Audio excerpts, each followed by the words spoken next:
estamos de volta com o nosso tema neurose.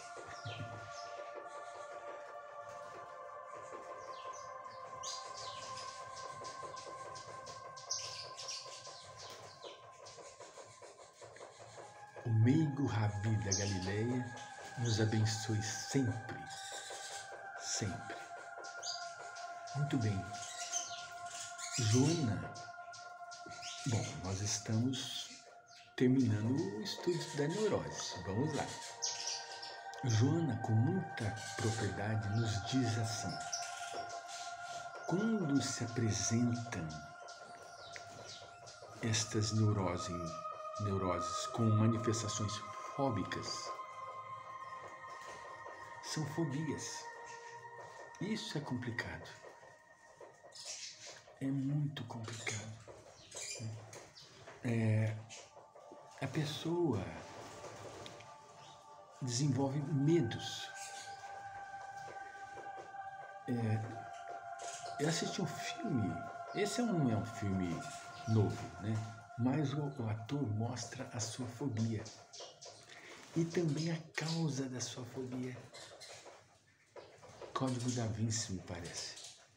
O ator, quando foi, em determinadas circunstâncias, chamado para prestar um serviço, por ele ser um grande simbologista, para interpretar o símbolo do crime, ele chega com o que foi lhe convocar, né, e conduzir ao lugar. Quando chega diante de um elevador, ele para estático.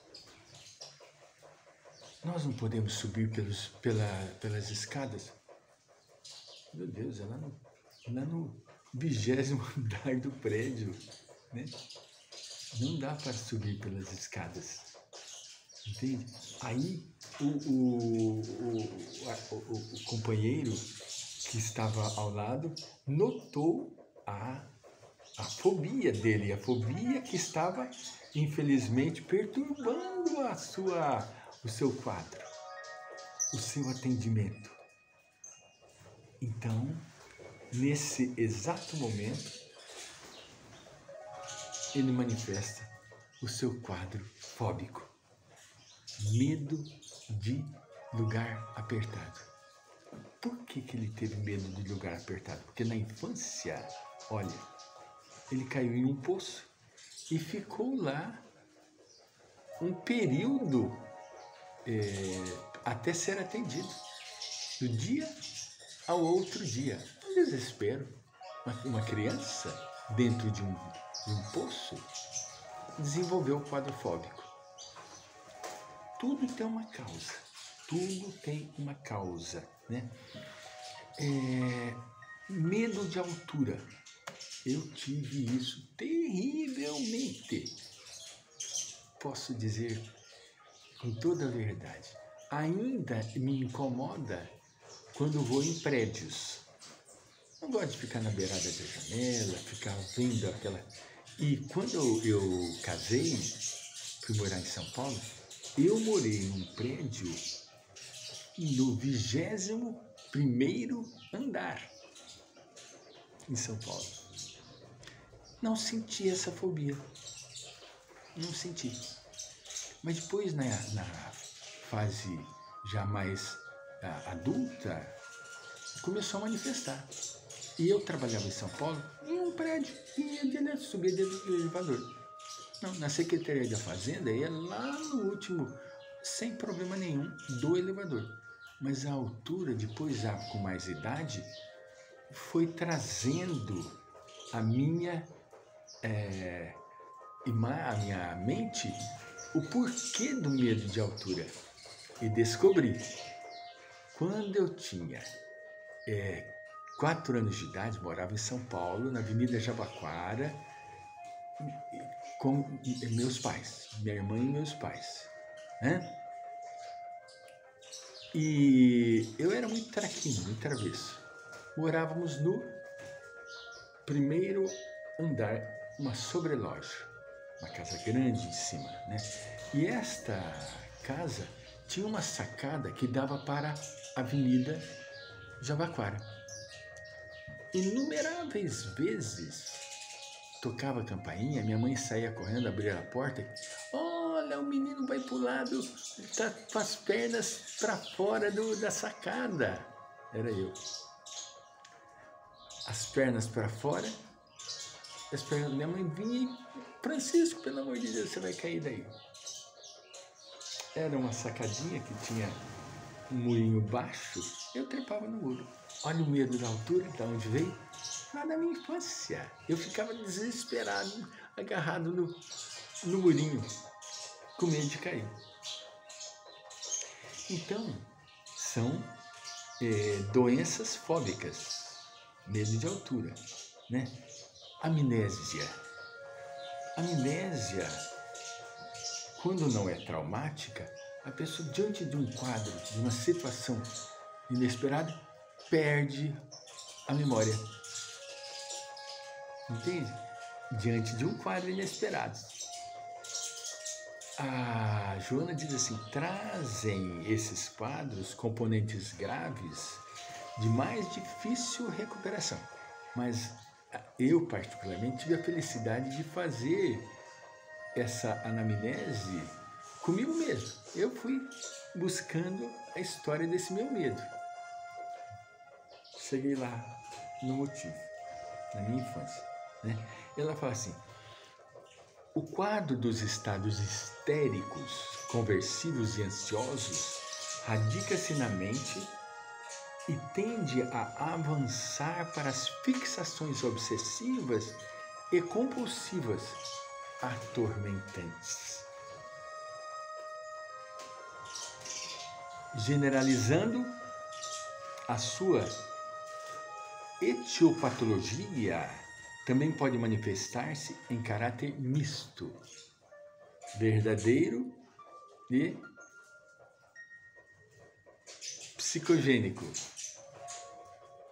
pseudogênico, né? Simultaneamente assumindo proporções mais sérias, a um passo dos estados psicóticos, às vezes irreversíveis. Eu tive a felicidade de estudar vendo, mas de ver casos que a pessoa não consegue se desatrelar.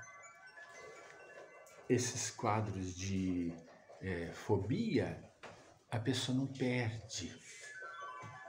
Faz terapia e permanece aquele estado fóbico, né? Variadas manifestações. Aí é necessário o quê? Necessário a medicação, que está na área dos psiquiatras. Entendeu? Eu conheço casos de psicose, neurose psicose, né? Que a pessoa não entra no estabelecimento aonde trabalhou e se aposentou, devido ao trauma vivido dentro do estabelecimento. Não entra. Além de não entrar, a pessoa não passa na frente do lugar. Tamanho, e não foi coisa assim absurda. Foi um fato que ocorreu lá dentro, mas traumatizou.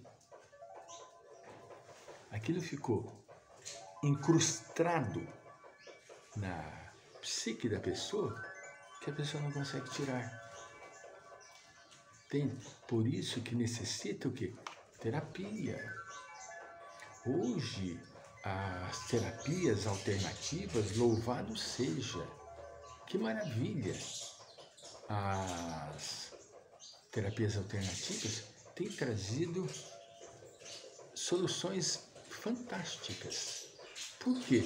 Porque elas vasculham a história da pessoa com os recursos da atualidade, minimizando os seus sintomas, tornando-os mais amenos, mais suaves, sem a necessidade da quimioterapia. Mas há casos que com a alteração do químismo orgânico, por causa da alteração psíquica, a pessoa precisa de tomar um remédio que lhe dê compensação química orgânica para tirar a pessoa daquele estado neurótico. Senão, ela sofre. E além de sofrer, ela leva os seus convivas atrás do sofrimento. Não que seja pelo fato dos convivas, é pelo fato do que vem a desenvolver na própria pessoa. A pessoa perde muitas vezes o amor pela vida. Começa a se descuidar, começa a exagerar na alimentação. A pessoa ou emagrece exageradamente ou engorda exageradamente. Aí desenvolve o quê? As doenças naturais de um excesso de gordura ou as doenças naturais de um excesso de emagrecimento. Né? Então, caríssimos, neurose, ela se instala lenta e gradativamente. Nós precisamos estar atentos com aquelas pessoas com as quais nós convivemos e amamos. Ainda não terminamos, voltamos para terminar.